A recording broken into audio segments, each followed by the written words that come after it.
Boy, that's great music, isn't it? I think you should play that throughout my whole message. It would make things sound, it feels like we're seeing a movie or something like that. But, well, good morning again.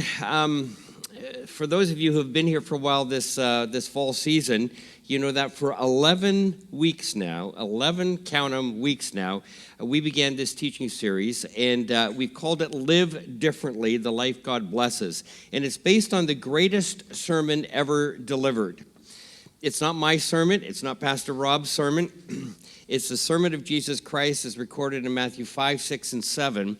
And as teachers of Jesus' sermon, our role has been just to provide some color commentary along the way and to facilitate some thinking around some of these powerful things that he says. But make no mistake, if you apply Jesus' teaching, you will be in for the ride of your life.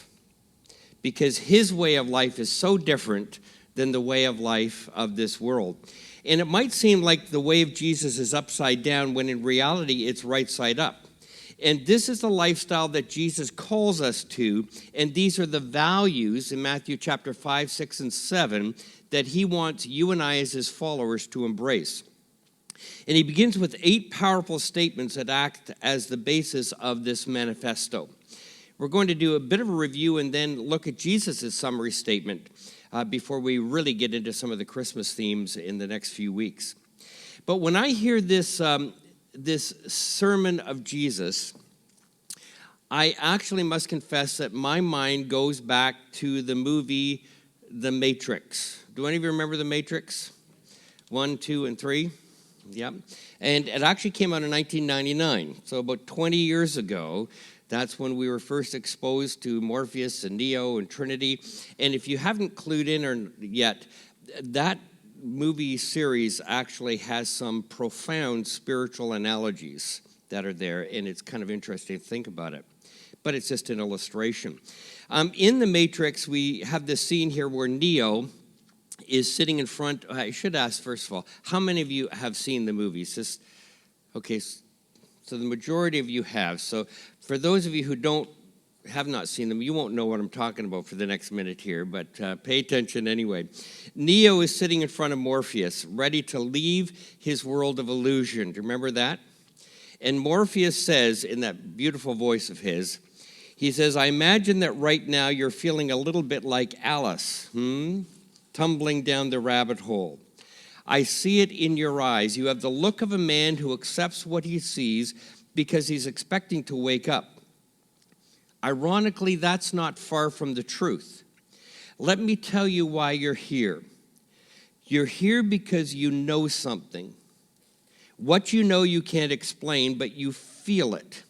You felt it your entire life, that there's something wrong in the world. You don't know what it is, but it's there, like a splinter in your mind driving you mad. It is the world that has been pulled over your eyes to blind you to the truth, that you are a slave, Neo. Like everyone else, you were born into bondage, into a prison that you cannot taste or see or touch, a prison for your mind. And this is your last chance. And at this point, what does Morpheus do? Do you remember? He holds out his hands. And he's got what in his hands? A blue pill and a red pill. Do you remember that? And he says something like, if you take the blue pill, you'll go back to sleep in your world of illusion. But if you take the red pill, you will wake up and experience reality. And then he adds at the end of that, he says, remember, all I'm offering you is the truth, nothing more. Now, Neo takes the red pill, and all of a sudden, he leaves that world of illusion, and his eyes are open to reality. And for the first time in his life, he sees how distorted his world really is, how dark it really is. And at the risk of being melodramatic here, there is a parallel here with Jesus' teaching on the Sermon on the Mount, because this section of Jesus' teaching is so important. Many people in our world have a distorted value system. They live in darkness. They're not seeing things clearly. They live in an illusionary world. They're seeking meaning and significance in all the wrong ways. And as people live according to the philosophy of the survival of the fittest, which is the predominant worldview today, it results in them living a self-centered life, a mean-spirited life often, where their primary concern is to look out for the new Trinity, me, myself, and I. And enter Jesus into our world, into the fabric of human life. And he's the Son of God who's come to lead us out of this world of illusion and into the reality of his kingdom. In a way, he's saying you can choose to live in darkness if you want to. You can choose to live without hope if you want to. But I'm going to show you the light, and I'm going to show you how to live in my kingdom. And in an upside-down world, Jesus offers us the opportunity to live right side up according to his value system. And in this first section of the sermon, it's almost as if Jesus is saying, you have a choice. You have a choice. You can live in a world of illusion, or you can embrace my realities.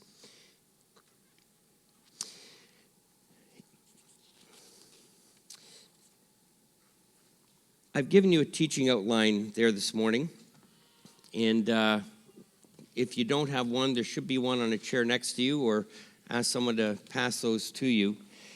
Because in this first section of the Sermon on the Mount, which we call the Beatitudes, Jesus gives us a succinct, powerful description of what living life in the kingdom is all about.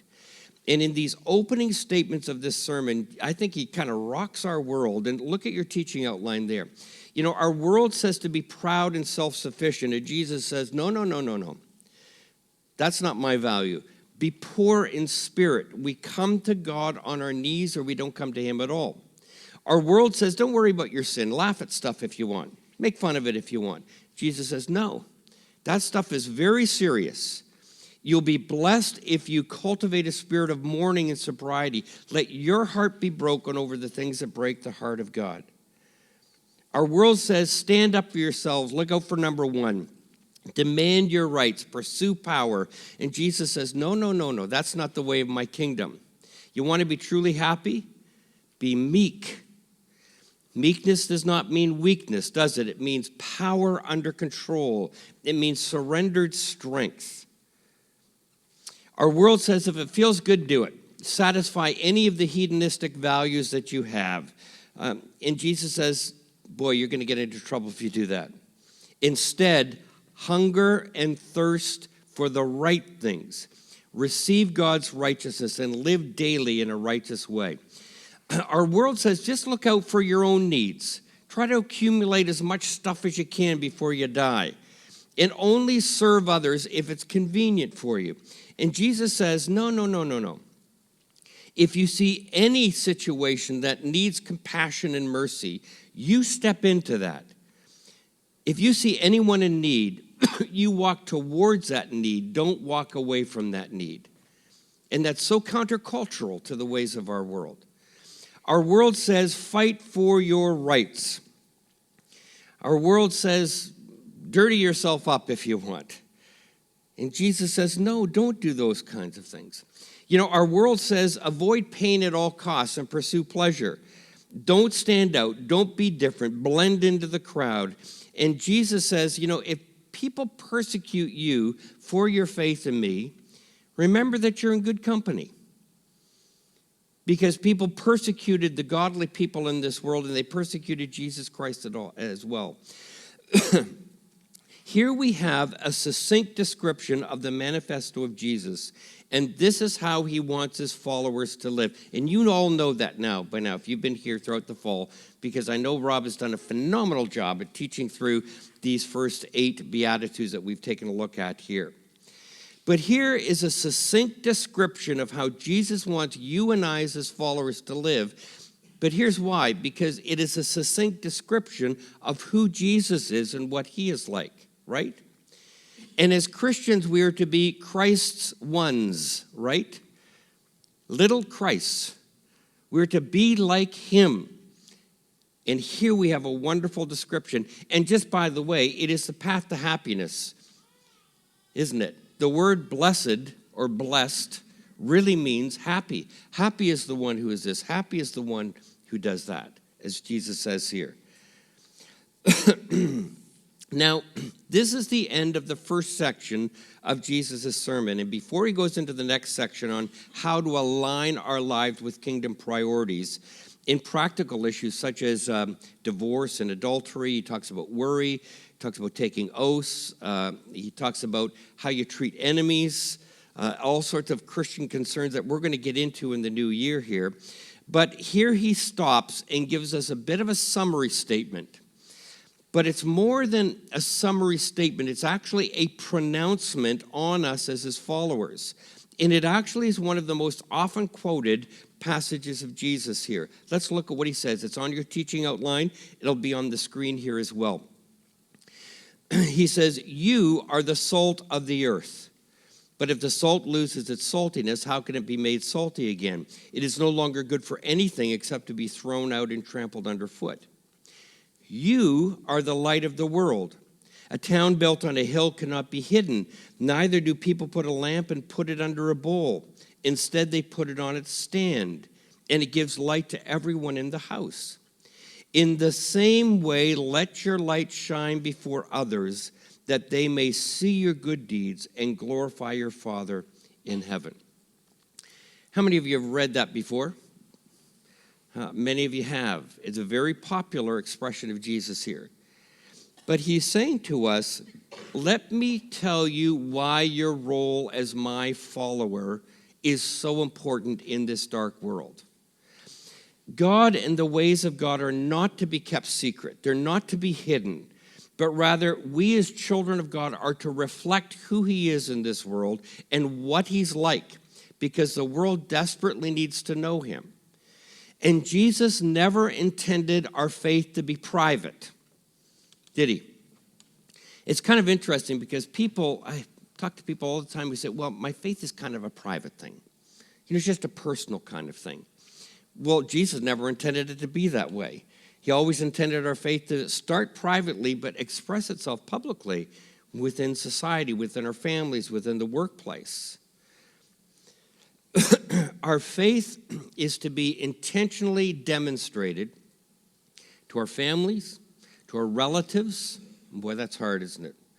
And boy, we're coming up to Christmas time, and Cousin Eddie's coming over again, and you got all that stuff happening there. He wants us to express our faith to them, to the people that you work with, to the people you play sports with, the people you go to school with. He wants us to express who he is and what he's like to these people so they can understand the wonderful life that he has for them as well. And really, in this passage of Scripture here, Jesus is talking about going public with your faith in a very practical way. And you see, with Jesus, his goal is to renew and redeem and restore all people, places, and things and bring it back to its original glory. And we get to engage in that mission, don't we? Now, Jesus uses two very familiar metaphors. What are they? Class, what are the two metaphors that he uses?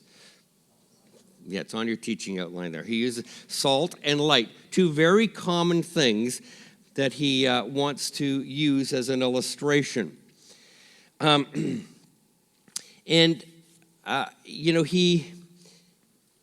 appreciate his very basic nature here because he's using things that everybody, anywhere, of any time can understand here. But let me just say this, before he gets into us reflecting who he is in this world and what he's like, Rob asked me to drive this home to you, so I'm going to honor Rob in this. He said, I really think it's important that we remember that character comes first. What Jesus has been talking about in Matthew 5, 1 to 10, or 1 to 12 actually, are all character issues. Before we talk about doing things for the kingdom of God, we need to really be part of the kingdom of God. Develop that internal character that God is calling us to. And I do appreciate the order that Jesus puts it in here, because the doing comes out of the being, correct? You with me on that? So it's not difficult to understand these metaphors. Let's examine them for a little bit. And by the way, just regarding metaphors, why can't you be metaphorical with a kleptomaniac? No, because they take everything literally. Like literally, they take everything, kind of thing. Or I heard this said too, that Luke Skywalker really enjoys analogies. Metaphors be with you. Around, ba-dum-bum. Dave, I need you on the drums to give me a little. Anyway, let's look at these basic metaphors. And this isn't rocket science. You don't need to have gone to seminary to understand this. It's really basic. It's ultra simple. I like simple. The older I get, the more I like simple. But he talks about salt, and let's examine this for a moment here. It's important for us to do this, to examine this, because look what he says about salt here. He says, if the salt loses its saltiness, how can it be made salty again? It's no longer good for anything except to be thrown out and trampled underfoot.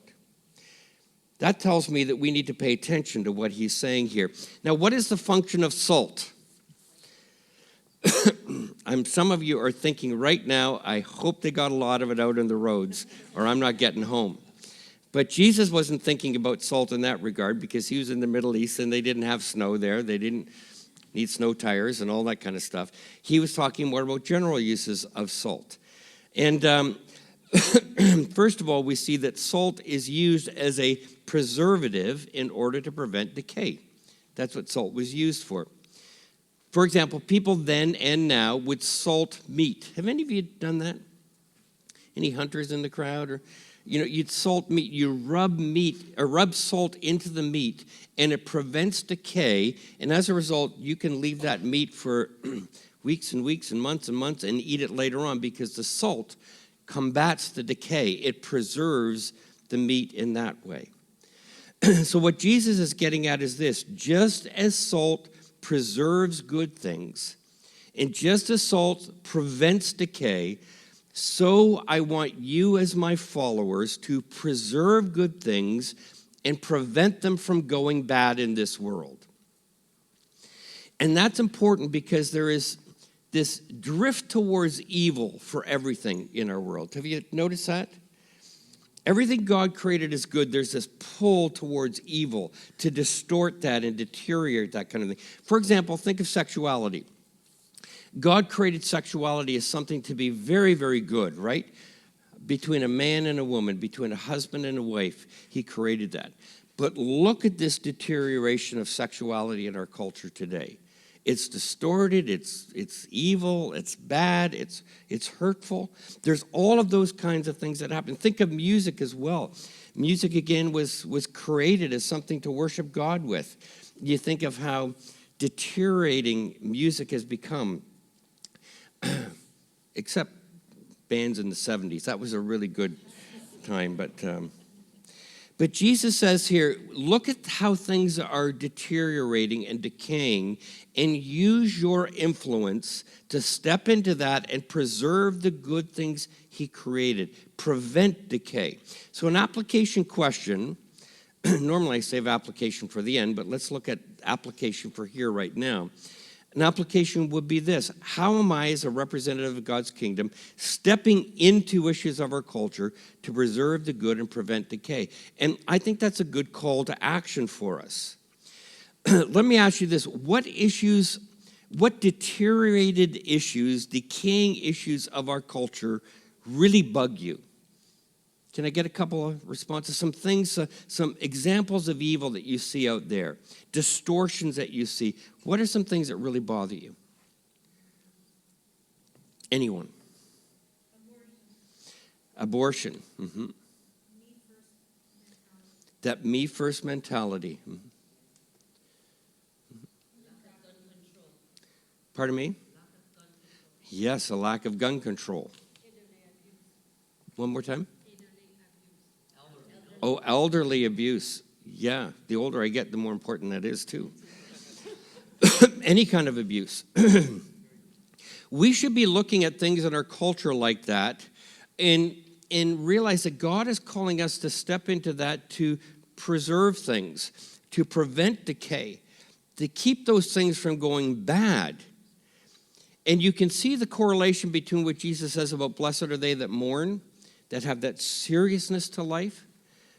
We need to have that seriousness to life.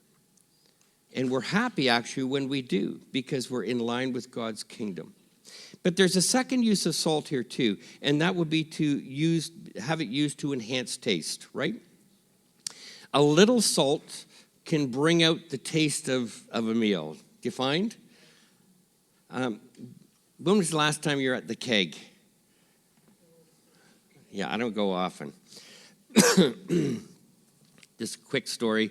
The last time I was at the keg was early June, because we've got a pond on our property, and I was in the canoe putting a fountain in our pond, and I tipped over. I was all by myself. I tipped over, and my glasses went whew, flying, and we're down in the bottom of the pond someplace.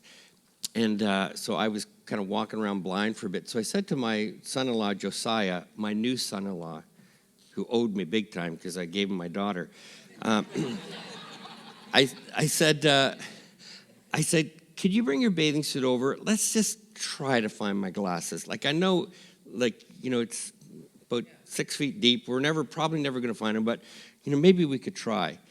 And so we're in there in the water. We're both up to about here in the water. And I said to Josiah, if you find my glasses, I'm going to take you to the keg. I had no sooner said that than he went, oh, and he felt something with his toes, and he picked up my glasses with his toes. So he said, I was just holding out until the reward was really worthwhile, But we went to the keg, and boy, they bring out that steak, and isn't it great, But you got to have some of those spices on it. You're the Montreal steak spices and those kind of things, And that just brings out the taste of that meat. Well, similarly, as we follow Jesus' metaphor here, we're to enhance the world and make things good, make things taste better. We're to be like seasoning that brings out the God flavors in this world. So that would be an application question there. How am I actively being a blessing in this world? Because there's a lot of Christians who are not perceived of as being a blessing. They're a pain in the neck, right? But we want to define ourselves, again, by some of the things we're for. And let's bring out the best in our culture and get involved in things like that. Then Jesus switches and he gives us another metaphor here. He says, you are the light of the world. And he uses two illustrations here, a city on a hill and then a lamp or a candle. And a city on a hill can't be hidden. And when you light a candle or light a lamp, you don't cover it because the purpose of the light is to illuminate the room. And they're good illustrations for us. We can understand those very easily, can't we? The other night I was walking out to our barn in the dark, and I've walked that path many, many times. But I thought, I'm going to have to pull out my phone because there's a flashlight on there. So I pulled out my phone, and I'm going like this to get my flashlight, and boom, walked right into this tree branch, right on my forehead here, and before I got my light on. And it actually gave me a little cut on my forehead, which was a little Z. And Rob Tayo, who's going to be up here speaking next week, he was making fun of me, said I looked like Harry Potter, because I had that little thing on my head there, But boy, when it's dark out, you can get into a lot of trouble. You can hurt yourself. And again, this metaphor is not hard to understand because Jesus is calling us to illuminate the darkness, reveal truth. And you see the application questions there of what areas of darkness am I illuminating? How am I explaining truth to people, showing them the path to God so they're not stumbling around or bumping their head. And this is so important because everybody's walking around in spiritual darkness.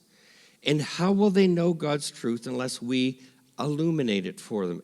If we don't show them God's truth, shed light on what it means to know God personally. Ephesians 5:8-13 speaks about this, saying, for you were once in darkness, but now you are light in the Lord. Live as children of light. And if you remember the Olympics, the Olympic torch, where what a privilege that would be to take that torch and run down the road with that. Well, Jesus is calling all of us to be torchbearers, to take his light and run down the road and illuminate his truth to people. We're light bearers. But, a question that we have is, how do we understand this in light of Jesus? Because Jesus says, I am the light of the world. He said that of himself. I'm the light of the world. Yet here he says, you're the light of the world. Is one right? Is one wrong? How do we understand that? We're coming to this season where light is a theme. You'll see all of the Christmas lights up. Maybe you've had some of yours up already. And we want to explore these kinds of things. In fact, next week, John chapter 1, Rob Tayo is going to be speaking on that. And that passage, in the beginning was the Word, and the Word was with God, and the Word was God. It says there that John the Baptist, it says he came as a witness to testify concerning that light. Jesus is the light and the life. And we are to testify. We're to be like a John the Baptist, to witness to the light. I think the best illustration of that would be to be like a mirror, right? We don't want people to see how great we are, but as we try to live like Christ, we want to reflect his image to the world so that they can see what a Christ follower looks like, what God's value systems are, because we're reflecting those systems to the world. And we want to explore that a little bit in the next few weeks as we lead up to Christmas time, to be focusing on Jesus himself being the light of the world, but also how we can reflect his light to a world that is living in darkness. As we conclude here, we're going to show a little video. And it's a very powerful video. I'd encourage you to watch it very carefully, very seriously, because it does explain to us how we can reflect the light of Jesus Christ to this dark world. And I think you might have some ways of application. Jesus says at the end of this passage, he says, in the same way as he was doing, in the same way, let your light shine before others, that they may see your good deeds and glorify your Father in heaven. Let's watch this video, and then Elise will come and lead us in a song and conclude the service.